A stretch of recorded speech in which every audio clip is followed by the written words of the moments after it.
Thank you for choosing Dunkin' Donuts. Enjoy your munchkins. Yeah. Is that Russell Westbrook in the window? What's he doing out there? He's just staring at me. He's looking at me. He's looking directly at me. He's staring at me. Oh, he's talking shit to me now. He's talking shit. What did I do? Are you talking to me? What the fuck is going on? Dallas Mavericks, Los Angeles Clippers, a rivalry as old as time, except not really. A rivalry a few years old. A rivalry, I'm going to be real, I don't even consider a rivalry. Can you consider a rivalry when a team's played another team twice in the playoffs and has lost both times? I don't know. You guys tell me, right? But these two teams meet again, and the Clippers pull out a win, 107-88. A stomping. And make no mistake about it, this was the most impressive game of the James Harden era. This has been their best win of the season, probably, especially considering it was the second night of a back-to-back for the Clippers. And this was a game that was building for them. If you've been paying attention to the Clippers, they've been playing good basketball lately. 4-1 over their last 5 games. You look at the schedule, and it's nothing too crazy. They beat the Spurs twice. The Spurs are not an NBA organization at this point until they figure out what the fuck they're doing at the point guard position. They beat the Rockets. Rockets are a good team, not a great team. And this Mavericks team where there's, we still don't really know what this team is. But nonetheless, they've looked impressive over this 5-game stretch. They have the best defense in the NBA over that time with a 103.4 defensive rating. They have an 87.4 defensive rating in the half court, which is also the best in the NBA over that stretch. And again, this was probably their most impressive win of the season, especially considering this is a Mavericks team where, despite their flaws, are still a very good offense. They entered this game as the 3rd best offense in the NBA. They entered this game with the 4th best half-court offense in the NBA with a 104.4 offensive rating. And the Clippers held them to a 95.2 offensive rating during the game, which was by far the worst of the season for the Mavericks, and an 86.7 offensive rating in the half court. Their defense was tremendous. And a lot goes into this game for the Clippers. Paul George leads the way scoring-wise. He's been far and away their best player during the season, 25.5 points per game this season, 61% true shooting, which would be the best number of his career, while also playing really good defense. And I also don't think it's a coincidence that the Clippers have been playing much better basketball since they put Terance Mann into the starting lineup in place of Russell Westbrook. This new starting 5 is plus 50 over their last 5 games with an absurd 89.5 defensive rating. I mean, that is elite, especially in today's age of basketball. The Clippers as a team have been 6 points per 100 possessions better when Terance Mann is on the floor versus when he's off. And his defensive effort and his effort in general in this game against the Mavericks was unbelievable. And it's weird to say, but it's almost like, they have 4 Hall of Famers on this team for the Clippers, but it feels like they almost go as Terance Mann goes. If he's playing well and he's locked in and he's energizing the group, they're in good shape. So in case you were unaware, yes, Terance Mann and Luka Doncic have had a weird feud going back to Terance Mann's rookie year. I don't know what it is. Luka has these feuds with a handful of role players across the league. It's pretty hilarious. Got to tip your cap to Terance Mann for getting under the skin of a player as good as Luka Doncic. Now, usually Luka kind of goes off in these matchups, and he had a pretty good night scoring-wise in this game, but Terance Mann, I thought, played really, really well in this game. Here was a nice little dunk to get the bench going early in this game. Pretty porous defense by the Mavericks. I mean, we'll talk about them later. And look, immediately stares at Luka Doncic, just stares at him. I mean, this is what you want on your team. You want role guys who are dogs like this. Look how hyped the bench gets. And again, just a little stare down. Just a little. Hey, I'm here. I exist. Getting out in transition, galvanizing the troops. I don't know what the fuck this offensive possession for the Mavericks was. The Mavericks are just so out of sort offensively in this game. You really got to tip your cap to the Clippers because they played great defense, but you got Zubac here, helps, drops off. I don't know what's going on over there in the corner, why Grant Williams is standing right next to Tim Hardaway Jr., but the pass gets tipped. Weird shot for Tim. Grant Williams with the offensive rebound. Okay. Mavericks still in business here. Oh, James Harden picks that skip pass off, and Terance Mann in transition, throwing it down. Yeah! Oh, he's staring again. And then you have plays like these. I mean, this is otherworldly defensive effort here by Terance Mann, okay? Mavericks do a pretty good job in defense here. Ignore the score. They're down 22. They break up this lob. It's not a great pass. Zubac wants a foul. You're not getting it. Mavs, numbers in transition. Josh Green goes up. Doesn't go up strong enough. Terance Mann blocks it off of Josh Green. So a 3-on-1 opportunity for the Mavericks ends up being Clippers ball with no points. And look how hype he is. He chest bumps Russ. Yeah! Yeah! Yeah! Yeah! Bones Highland. Yeah! I'm sorry, that was fucked up. There's also the Daniel Theis piece of this. He just got picked up off the street after getting released by the Indiana Pacers. The Clippers have a 100 defensive rating in his, albeit limited minutes so far to start the season for the Clippers, but they've looked really, really good when he's on the floor. He allows the Clippers to do what they do best, which is switch defensively. They have so many, capable defensive wings. They have so many guys who can guard up positions, guard multiple positions, and Daniel Theis is kind of the same. He's a versatile big. He's got a lot of juice in him. He's still got a lot of juices flowing through him, defensive juices. This is just a really good defense by this Clippers team, as well as Daniel Theis. Now, the Clippers, hey, we're not helping off. We're not sending doubles. Luka, Kyrie, you're going to have to play iso ball to beat us. We're just going to make sure that the role players don't kill us in this game. And they did a great job at that. Rashawn Holmes' little handoff here.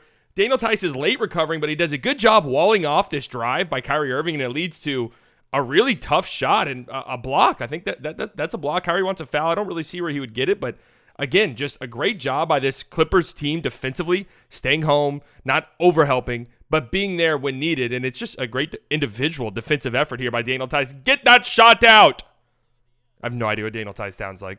Again, as I was saying earlier, Clippers did a good job in this game, helping, but not overhelping. Being there, but being able to get back on their man, not letting their mans kill them, not letting guys shoot wide open threes in this game, but helping enough to make life difficult for Luka Doncic and Kyrie Irving. PJ Tucker on an island against Luka. PJ Tucker hasn't been very good this season. This is really good help by Russ. He's in the gaps, forces a pass. Derrick Jones Jr. now has to put the ball on the floor because Russ was able to recover.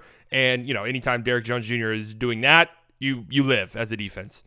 Okay, no Daniel Theis on the floor here for the Clippers, but this is what their length allows them to do. This is what their swarming defense allows them to do. I just love the defensive effort, the defensive intensity here from this Clippers team. Again, they've been the best defense in the NBA over the last 6 games. Terance Mann gets over a screen from Dwight Powell, does a good job individually on Luka, and Paul George is there to help from behind. Kawhi tips a pass in the passing lanes. Just, again, helping enough on Luka, but not helping to where somebody has a wide open three. Luka only had 2, 3, 4 assists in this game. I mean, there was just not a lot there for the Mavericks role guys, and you can see it here. Again, Paul George, smart help from behind. That's an impossible pass Luka can make to Kyrie behind him. Kawhi Leonard playing the passing lanes. There to help, but also playing the passing lanes. And also, Dwight Powell standing fucking on top of Luka. What the fuck's going on? Really smart defensive play here by Paul George, blowing up this entire action pretty much. Now, does he get away with a foul? Well, you be the judge. Sees his ball screen coming, just pops out, truck sticks Luka. Hey, all right, we're going to let him play. Except the refs didn't really let them play in this game. That probably should have been a foul. But either way, step back three with Paul George's hand in his face, a little bit different than Zubac's hand in his face, right? Because Paul George is able to cover that ground a lot easier than Zubac would. That's a tough shot. And Luka can make those, but as the Clippers, I think you live with those, and they lived with them last night. Luka went 1 of 9 from 3 in this game. So here's an interesting sequence in this game. Back-to-back possessions for the Mavericks offensively. Luka backing down Paul George. Terance Mann comes to help. Now, it's not a bad double team because he's coming from behind Luka. Luka turns at the right moment, right? Derrick Jones Jr. is wide open. He's going to knock down this 3. Keep this defensive possession in mind because, again, all game, the Clippers weren't helping off their guys really at all. Very next defensive possession, Grant Williams sets a ball screen for Luka. They get the switch they want. James Harden on an island. And instead of sending help, they're just going to let James Harden play individual defense, and it forces a tough shot. Rims off. Clippers ball. Clippers just swarming defensively, using their length, getting in passing lanes, deflecting passes. They're usually at the very top of the league when it comes to steals and deflections. I mean, they do a great job in that department always, but especially in this game, making life hard on Kyrie Irving. They're going to trap this ball screen. Boom. Tip pass. Derrick Jones Jr. swings it. Grant Williams has to put the ball on the deck. You kind of live with whatever happens here, and that's just an atrociously bad shot. Great job. Forgot we were supposed to be talking about Daniel Theis. Well, here he is on an island against Luka, backpedaling a little bit. Oh, shit. Luka just kind of dribbles that off of his foot. But, hey, we'll give Daniel Theis some props there. Held his own. Did good enough that Russ was able to stunt a little bit. Okay. All right. All right, Daniel Theis. I'm Daniel Theis. I have no idea what he sounds like. Hey, good D, better offense. Kyrie Irving, one of the greatest shot makers in the history of this great association. Daniel Theis gets switched on. Does a good job. Look at the hip movement. Oh, he's staying in front. I mean, that's just an unbelievable shot. Sometimes you just got to tip your cap, right? Swings his hips. Still in pretty good position to contest that shot. And look at him. Look at the reaction. Yeah, that's just when you know. Last Clippers defensive play we'll look at here. Look at this. Look at what's going on the floor. Look who's out on the floor for both teams. Okay, uber small lineups here. Grant Williams, Kyrie, Tim Hardaway Jr., Luka, Derrick Jones Jr. for the Mavericks. I'm guessing Derrick Jones Jr. would be the 5 in this grouping. Look at who's on the floor for the Clippers. Norman Powell, Russell Westbrook, Terance Mann, Paul George, Kawhi Leonard. Who the fuck is playing the 5 there? Russ? Is Russell Westbrook the 5? Either way, look how well this group plays defense, though. It's just the ability to switch. It's the ability to help, rotate. Kawhi Leonard, great job. Pokes that ball away. Luka wants a foul. Not going to get it.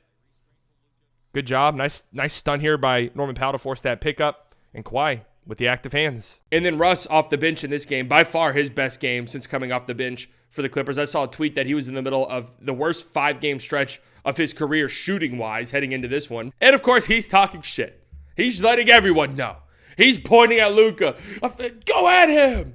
Go at him. 4 straight possessions here where the Clippers put the ball in Russ's hands, and he goes right at Luka Doncic to ice this game. Now, 6 minutes left, 14-point game. The game's pretty much already over, but the Clippers are prone to cold stretches. Even in this game where they dominated, they had like a 4-minute stretch where they didn't make a field goal. So the game is kind of still in the balance, and Russell Westbrook just kind of closes it out. And unfortunately for Luka, just not quick enough to keep up with Russ on an island. Just doesn't have the first step. Now here, Luka's playing 20 fucking feet off. How are we just getting beat so badly that Russ gets an easy attempt at the rim?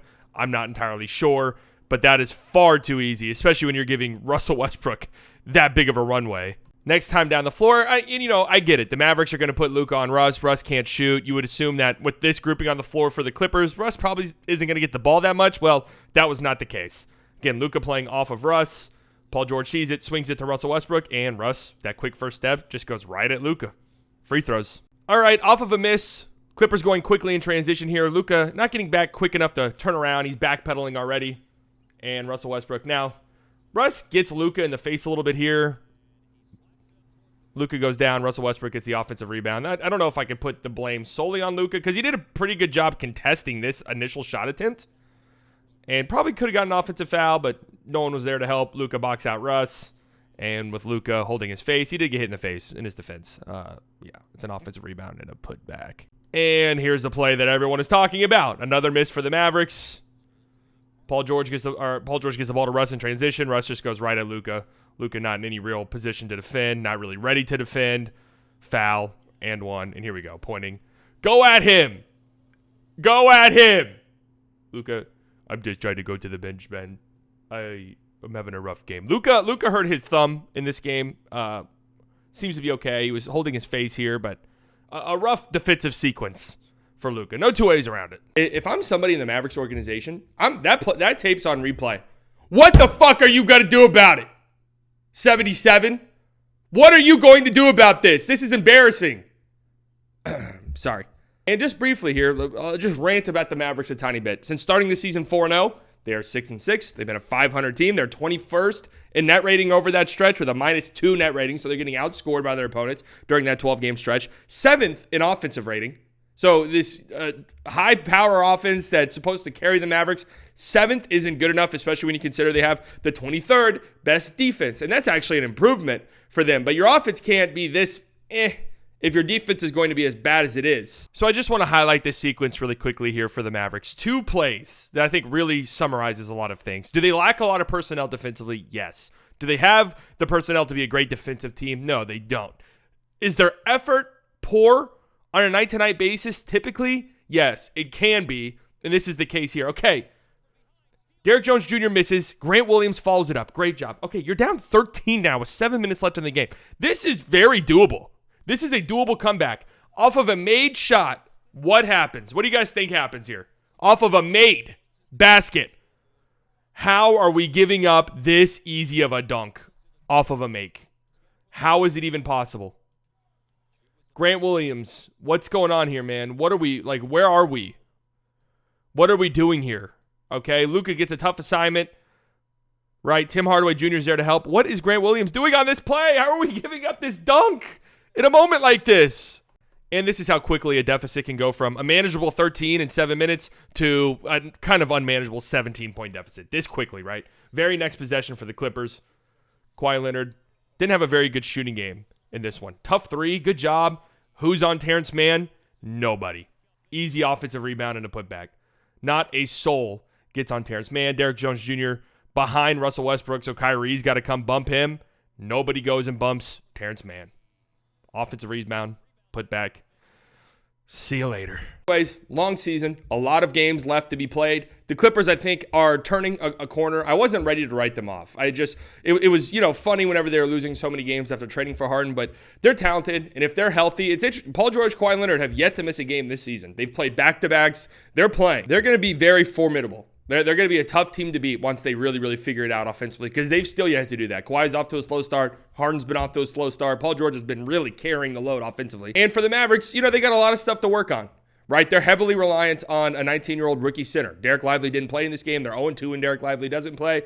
People freak out about that. They say it's not good. That just means Derek Lively's really good. That just means you hit a home run with that draft pick, and now you have someone who should be a franchise cornerstone for you. Now, you need a backup big. You need other guys that can help fill in, but that's part of the roster building process, and that's exactly what it is, a process. The Mavericks took steps in the right direction, right? They got younger, they got bigger, they got more athletic, they got better defenders in the building. They got to continue that process. They got to keep it going. And there's going to be games where it looks a little bit rough. Anyways, man, I hope you guys, happy late Thanksgiving to those who celebrate. A couple of the things I'm thankful for. Well, first and foremost,